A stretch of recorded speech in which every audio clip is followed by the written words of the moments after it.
दोस्तों, मज़ेदार और रोमांटिक हिंदी कहानियाँ सबसे पहले देखने के लिए आप हमारे इस YouTube चैनल को सब्सक्राइब कर लीजिए। मुग्धा का बदन बुखार से तप रहा था। ऊपर से रसोई की जिम्मेदारी किसी तरह सब्जी चलाई जा रही थी। तभी उसका देवर राज वहाँ पानी पीने आया। उसने मुग्धा के हाव भाव देखे तो उसके माथे पर हाथ रखा और बोला, भाभी आपको तो तेज बुखार है। हाँ, मुग्धा ने कमजोर आवाज में कहा। सुबह कुछ नहीं था, दोपहर से अचानक। भैया को बताया? नहीं, वे तो परसों आने ही वाले हैं। वैसे भी बेकार परेशान होंगे। आज तो रात हो ही गई, बस कल की तो बात है। अरे लेकिन राज की फिक्र कम नहीं हुई थी, मगर मुग्धा ने उसे दिलासा देते हुए कहा, कोई बात नहीं, मामूली बुखार ही तो है, तुम जाकर पढ़ाई करो, खाना बनते ही बुला लूंगी। खाना बनते ही बुला लूंगी। मुग्धा की नकल उतार कर चिढ़ाते हुए राज ने उसके हाथ से बेलन छीना और बोला, लाइए मैं बना देता हूँ, आप जाकर आराम कीजिए।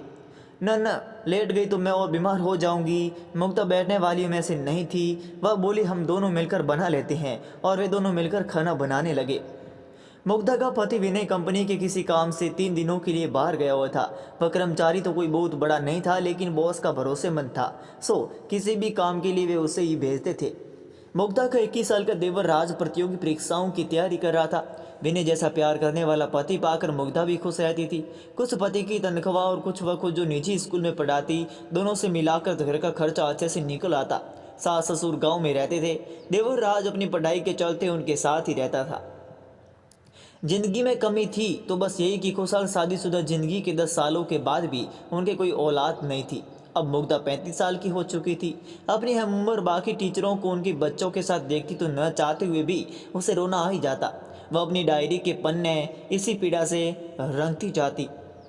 रोटियां बन चुकी थी। राज ने उसे कुर्सी पर बैठने को बोला और सामान समेटने लगा। मुग्धा ने सिर पीछे की ओर टिकाया और आंखें बंद कर ली। वातावरण एकदम शांत था। तभी वहां वही तूफान फिर से गरजने लगा, जिसका शोर मुग्धा आज तक नहीं भाप पाई थी। राज की गर्दन धीरे से मुग्धा की ओर घूम चुकी थी। वह कनखियों से मुग्धा की फिटिंग वाली समीज में कैद उसके उभारों को देखने लगा था। मुग्धा की सांसों के साथ जैसे जैसे वे ऊपर नीचे होते, वैसे वैसे राज के अंदर का शैतान जागता जाता। हो गया सब काम? बर्तनों की आवाज़ बंद जानकर मुग्धा ने अचानक पूछते हुए अपनी आंखें खोल दी। राज हकबका गया और बोला, हाँ भाभी बस हो ही गया। कहकर राज ने जल्दी जल्दी बाकी काम निपटाया और खाने की चीज़ों को उठाकर मेज़ पर ले गया। मुग्धा ने मुश्किल से 2 रोटियां खाई, वह भी राज की जिद पर। वह जबरदस्ती सब्जी उसकी प्लेट में डाल दे रहा था। खाने के बाद मुग्धा सोने जाने लगी तो राज बोला, भाभी 15 मिनट के लिए आगे वाले कमरे में बैठिए न, मैं आपके लिए दवा ले आता हूँ। अरे नहीं, रात भर में उतर जाएगा। मुग्धा ने मना किया, लेकिन राज कहाँ मानने वाला था। मैं पास वाले केमिस्ट से ही दवा लेकर आ रहा हूँ भाभी, जहाँ से आप मंगाती हैं हमेशा। दरवाज़ा बंद कर लीजिए, मैं अभी आया, कहते हुआ वह निकल गया। मुग्धा ने दरवाज़ा बंद किया और सोफे पर पैर ऊपर करके बैठ गई। राज ने तय कर लिया था कि आज तो वह अपने मन की करके ही रहेगा। इस बीच केमिस्ट की दुकान आ गई। क्या बात है राज बाबू? केमिस्ट ने राज को खोया सा देखा तो पूछा। राज का ध्यान वापस दुकान पर आया। दवा चाहिए थी, उसने जवाब दिया। अब ये तो यहाँ क्या मिठाई मिलती है? केमिस्ट उसे छेड़ते हुए बोला। वो उसका पुराना दोस्त था। राज मुस्कुरा उठा और कहा, अरे जल्दी दे ना, जल्दी दे ना। बड़बड़ाते हुए केमिस्ट ने हैरत से उसकी ओर देखा। कौन सी दवा चाहिए ये तो बता। राज को याद आया कि उसने तो सचमुच कोई दवा मांगी ही नहीं है। उसने ऐसे ही बोल दिया, भाभी की तबीयत ठीक नहीं है, उन्हें बुखार है, जरा नींद की गोली देना। नींद की गोली बुखार के लिए? सोचते हुए केमिस्ट ने उसे देखा। वह खुद भी मुग्धा के हुस्न का दीवाना था। हमेशा उसके बारे में चटकारे ले लेकर बातें किया करता था। उसने राज की मन की बात ताड़ ली। ऐसी बातों का उसे बहुत अनुभव जो था। उसने नींद की गोली के साथ बुखार की भी दवा दे दी। राज ने लिफाफा जेब में रखा और तेजी से वापस चलने को हुआ कि तभी केमिस्ट चिल्लाया, अरे भाई खुराक तो सुन ले। राज को अपनी गलती का एहसास हुआ। वह काउंटर पर आया। केमिस्ट ने उसे डोज बताई और आंख मारते हुए बोला, ये नींद वाली दवा एक से ज़्यादा मत देना, टाइट चीज़ है। अबे क्या बकवास कर रहा है? राज के मन का डर उसकी जुबान से बोल पड़ा। उसकी तो चोर की दाढ़ी में तिनका वाली हालत हो गई। वह जाने लगा। केमिस्ट पीछे से कह रहा था, अगली बार हमको भी याद रखना दोस्त। राज को उसको अनसुना करता हुआ आगे बढ़ गया। घर लौटने पर डोर बेल बजाते ही मुग्धा ने दरवाज़ा खोल दिया और बोली, यहीं बैठी थी लगातार? जी भाभी आइए अंदर चलिए, राज ने अपने माथे से पसीना पोंछते हुए कहा। मुग्धा अपने कमरे में आकर लेट गई।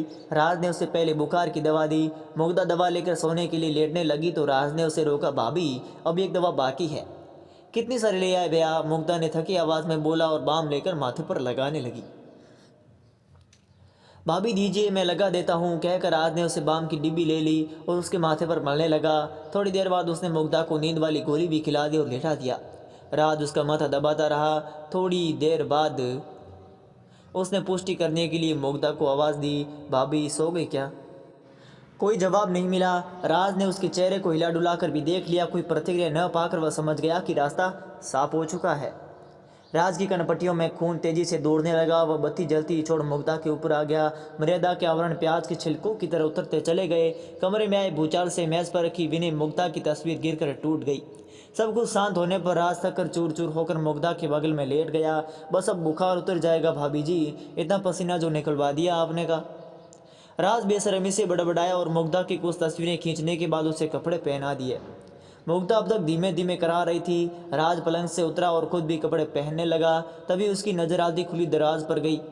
भूल से मुग्धा अपनी डायरी उसी में छोड़ी हुई आई थी। राज ने उसे निकाला और कपड़े पहनते पहनते उसके पन्ने पलटने लगा।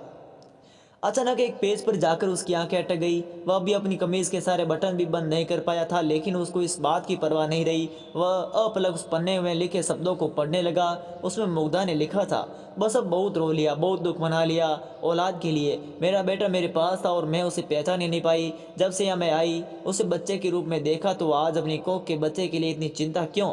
मैं बहुत जल्दी राज को कानूनी रूप से गोद लूंगी। राज की आंखों के आगे अंधेरा छाने लगा। वह सिर पकड़कर वही बैठ गया और जोर जोर से रोने लगा। फिर भागकर मुग्धा के पैरों को पकड़कर अपना माथा उसे रगड़ते हुए रोने लगा, भाभी मुझे माफ़ कर दो, ये क्या हो गया मुझसे? अचानक राज का ध्यान मुग्धा के बिखरे बालों पर गया। उसने जल्दी से जमीन पर गिरी उसकी हेयर क्लिप उठाई और मुग्धा का सिर अपनी गोद में रखकर बालों को संवारने लगा। वह किसी मशीन की तरह सब कुछ कर रहा था। हेयर क्लिप अच्छे से उसकी बालों में लगाकर राज उठा और घर से निकल गया। अगली सुबह तकरीबन 8 बजे मुग्धा की आंखें खुली। उसका सिर अभी तक भारी था, घर में भीड़ रख चुकी थी। एक आदमी ने आखिरकार बोल ही दिया, देवर भाभी के रिश्ते पर भरोसा करना ही पागलपन है। मुग्धा के सिर में जैसे करंट लगा। वह सवालिया नजरों से उसे देखने लगी। तभी इलाके के पुलिस इंस्पेक्टर ने प्रवेश किया और बताया, आपके देवर राज की लाश पास वाली नदी से मिली है। उसने रात को खुदकुशी कर ली। मुग्धा का कलेजा मुंह को आने लगा। वह हड़बड़ाकर पलंग से उठी, लेकिन लड़खड़ा कर गिर गई। एक महिला सिपाही ने राज के मोबाइल फोन में कैद मुग्धा की कल रात वाली तस्वीरें उसे दिखाई और कड़क कर पूछा, कल रंगरेलियां मनाते मनाते ऐसा क्या कह दिया लड़के से तूने जो उसने अपनी जान दे दी? तस्वीरें देखकर मुग्धा हैरान रह गई। अपनी शारीरिक हालात से उसे ऐसी किसी घटना का शक तो हो रहा था, लेकिन दिल अब तक मानने को तैयार नहीं था। वह फूट फूट कर रोने लगी। इंस्पेक्टर ने उस महिला सिपाही को अभी कुछ न पूछने का इशारा किया और बाकी औपचारिकताएं पूरी करके वहां से चला गया। धीरे धीरे औरतों की भीड़ भी छंटती गई। विनय का फोन आया था कि वह आ रहा है, घबराए नहीं, लेकिन मुग्धा बस सुनती रही। उसकी सूनी आंखों के सामने राज का बचपन चल रहा था जब वह नई नई इस घर में आई थी। दोपहर तक विनय लौट आए और भागते हुए मुग्धा के पास कमरे में पहुंचा। वह जड़वंत अभी भी पलंग पर बैठी शून्य में ताक रही थी। विनय ने उसके कंधे पर हाथ रखा, लेकिन मुग्धा का शरीर एक और लुढ़क गया। मुग्धा मुग्धा चीखता वो विनय उसे झकझोरे जा रहा था, पर मुग्धा कभी न जागने वाली नींद में सो चुकी थी।